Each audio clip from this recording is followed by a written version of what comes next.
What's the pros of actually doing Airbnb arbitrage versus owning it, right? What's the pros of renting from the landlord versus owning the property? Well, you could get into this business model with way less money than actually owning. To put down on a house, a turnkey house like this, you might have to come to closing with $30,000 to $40,000. Well, to rent this and furnish it and have it posted, we might be all in about $10,000. That's a big difference. Other pro is when you're renting out a property, okay, versus owning the property. If that property isn't worth working online, if you can't rent it out and get it booked out for Airbnb or corporate travelers, you can step away from this property. You can leave. You can move on. You don't have to stay in this property. You can lose a few dollars, maybe lose your deposit, and you just breach the contract. All right, it is what it is. You move on. You're not stuck with a house. That's another pro of doing an arbitrage.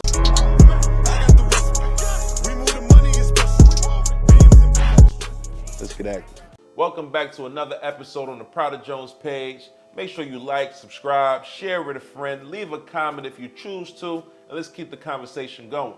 All right, so today I'm in one of my Airbnb units that I don't own. So I want to teach you guys how to get into the Airbnb space and the corporate housing space without owning the property. Okay, so this particular unit I'm actually in right now is in Newark, New Jersey. So let's talk a little bit about how I found this property and why I choose this property over another property. Okay, Newark, New Jersey is not a traveler's city in terms of vacations, right? People are not coming to vacations or doing vacation stays in Newark, right? There's not a beach here. There's not much going on here. There's no stadiums. We used to have the Nets here, but they went to Brooklyn. Beyond that, typically no one's coming to Newark for vacation. All right, so that didn't stop me from getting an Airbnb in Newark because my plan isn't just to depend on Airbnbs. I also target travel nurses and corporate travelers in the whole. All right, so the way I find my Airbnb units before I actually sign a lease is I stick by the 3 H's: hotels,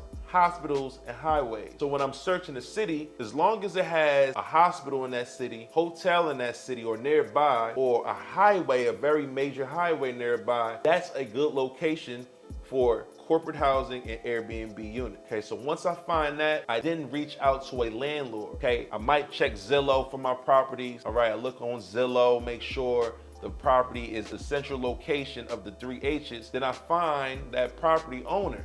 Okay, usually when you check Zillow, you can see properties listed by leasing agents, realtors, or posted by an owner. I go after post by owner, and I reach out to these owners. Once you reach out to the owners, you run the script, okay? The script is basically you telling them, hey, I would like to rent your property. I have the intention to sublet this property. I'm not going to just keep it for myself. I'm very upfront with all the landlords. That's why my landlords love me and I love my landlords, okay? When I reach out, I tell them what it is. And remember, you're gonna get 10 no's, at least 9 before you get that 1. Get that 9 no's and maybe you get 10. So out of every 10, you'll get 1. So you gotta put the work in if you actually wanna do this arbitrage method, right? This is Airbnb arbitrage, where you don't own the property, but yet you're using other people's properties to make money. Nonetheless, when I find that landlord that agrees with me and says, yeah, sure, no problem. Or maybe sometimes you might hear him say, tell me more about it, and then you got to explain how this actually works. And at the end of the day, that landlord is much more happy to rent his unit out than to keep it listed and no one is renting it, right? For the landlord, I'm letting them know, hey, listen, everything remains the same, just as if I was a regular tenant. Only difference is we're doing a corporate lease. It's not going into my name, it's going into my business name because this is a business. I'm running a business, all right? They usually are okay with that. Then we move on to other key indicators of why this is a good deal for the landlord. Well, if you're from New Jersey or anywhere surrounding New Jersey, you know these are tenant states. When I say tenant states, when it comes to tenant laws, they are favored for the tenant, all right? The laws of this unit, this apartment, this house is in the favor of the tenant. So now it takes much longer to evict these tenants if they stop paying, right? That's one of the reasons why working with a business like myself is advantageous for a landlord, okay? Because if I'm in this unit, I don't want to stay here. I don't want to live here. I'm going to rent it. I'm going to run it as a business. And I even offer sometimes a little bit more than asking to let them know, hey, listen, I'm very serious about this.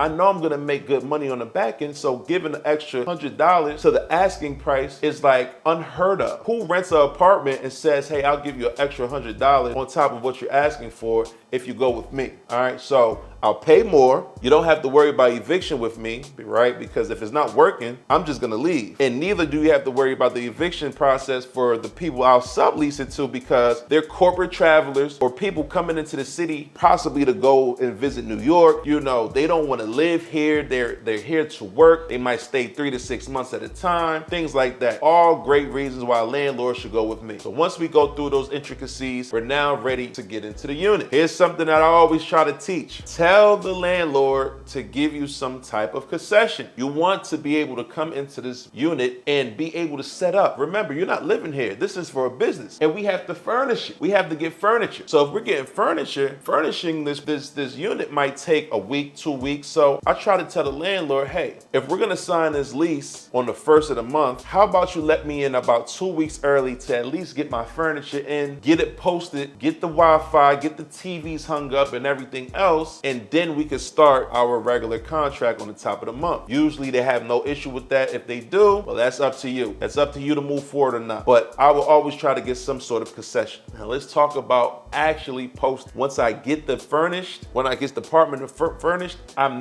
starting to post. Okay, I'm gonna go on Airbnb sites, VRBO, Expedia. Then I'm gonna do my corporate housing site. All right.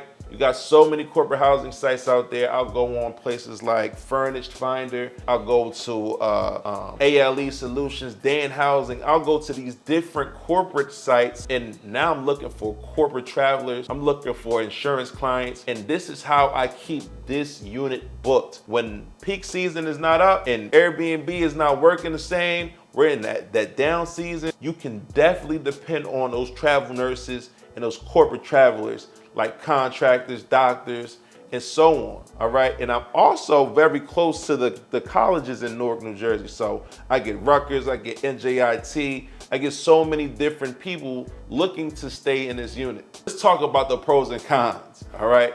My brother New Age asked me to talk about pros and cons. I'm gonna tell you about pros and cons. What's the pros of actually doing Airbnb arbitrage versus owning it, right?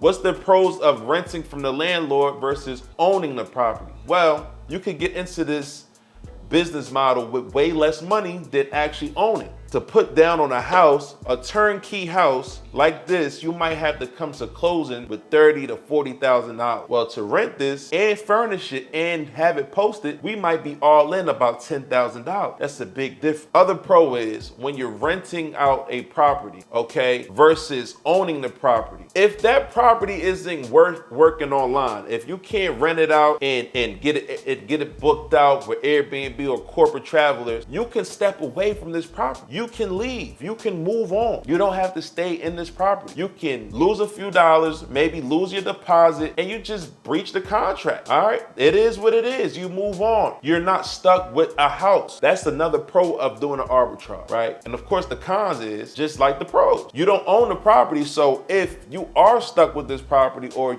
your business model isn't actually working and you're gonna stick it out, you'll just be paying someone else's mortgage versus paying your own mortgage. So if you owned it, paying your mortgage makes you feel a little bit better about the money that's going out, even though no money's coming back in. Also, equity. You're not building any equity every month that you're in a rental versus owning the property. So those are a few pros and cons of doing arbitrage versus actually owning the property, all right? Now, once it's listed, you start receiving your income, you get your cleaners, you get everything set up. You can start running this business very passively, where you don't have to touch anything and you could just be remote, okay? This is how we get at. I also want to tell you guys a little bit about how I use my credit to do these deals. I do not use my own cash. I don't work a 9 to 5, save my money in order to get into these deals, which of course you can, but I always leverage other people's money, OPM. Okay, so we'll use a business credit card and we'll liquidate that credit card to pay for the landlord, to pay the landlord, to furnish the property, to list it on Airbnb and other platforms, and we'll start getting the income from bookings, okay, to pay back the credit card. 0% interest credit card could accommodate this whole business model. All right, so always remember, focus on your credit, use your credit to access capital, then with that capital, you make investments. Structure, sequence, strategy. Always remember that. Structure your credit the right way, run a sequence, knowing where to go to get the access to the capital. Then your strategy could be anything from real estate to Airbnb to Turo and so on. All right, this is how you do it. Let's get at it.